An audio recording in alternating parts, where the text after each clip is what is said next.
गुरुर्ब्रह्मा गुरु विष्णू गुरुदेव महेश्वरा गुरु साक्षात परब्रह्म तस्मै श्री गुरुवे नमः. रामकृष्ण हरी. चला ऐकूयात ज्ञानेश्वरीचं एक पान.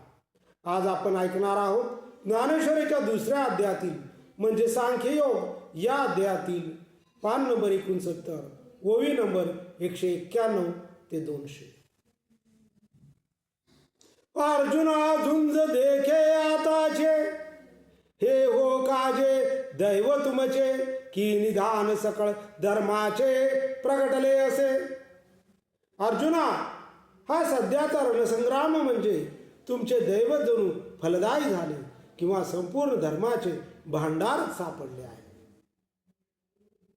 हा संग्राम काय मरिपे की स्वर्गची येणे रूपे मूर्तका प्रतापे उदो केला. आणि युद्ध नव्हे तर युद्धाच्या निमित्ताने प्रत्यक्ष स्वर्गच लाभला आहे. त्यामुळे तुमचा पराक्रम मूर्तिमंत रूपाने प्रकट केला आहे.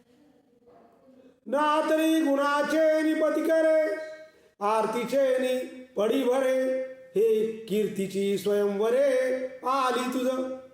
किंवा तुझ्या गुणांवर आसक्त झालेली ही कीर्तीच प्रीतीच्या आवेगाने तुझ्याशी स्वयंवर लावण्यासाठी आली आहे. क्षत्रिय बहुत पुण्य कीजिए ते झुंज ऐसे लाहिजे जैसे मार्गे जाता आढळीजे चिंता मनीसी. क्षत्रियाने अगणित पुण्य करावे तेव्हा खोटे अशा युद्धाची संधी त्याला लागते. ज्याप्रमाणे सरळ मार्गाने जात असताना चिंतामेला अडखळून पडावे व त्याचा लाभ व्हावा. नातरी जांभया पसरे मुख तेथा वचटे पडे पियुख तैसा संग्राम हा देख पातला असे.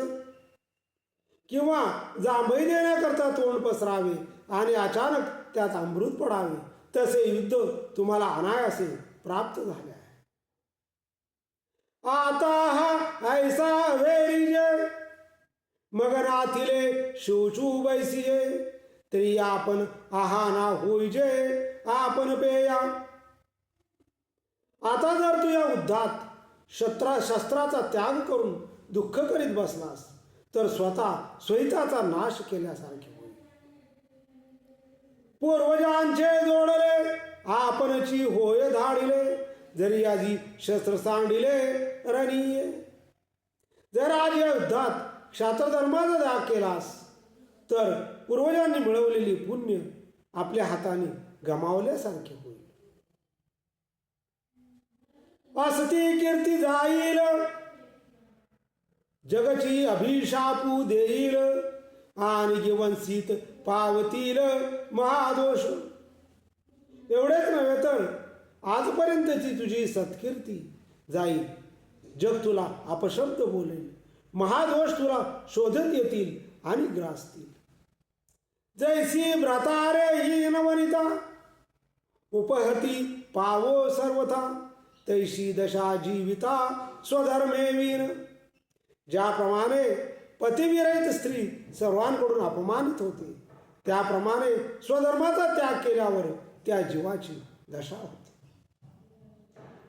नातरी रणी शवसांडिजे तै चोमेरी गिंधी विदारिजे जैसे स्वधर्महीना अभिभविजे महादोषी. किंवा रानात टाकलेले प्रेत गिधाडे क्रूरपणे चोकडून फाडतात त्याप्रमाणे स्वधर्मरहित मनुष्याला महापापे घेतात. आजचं ज्ञानेश्वरीचं पान इथंच संपलेलं आहे.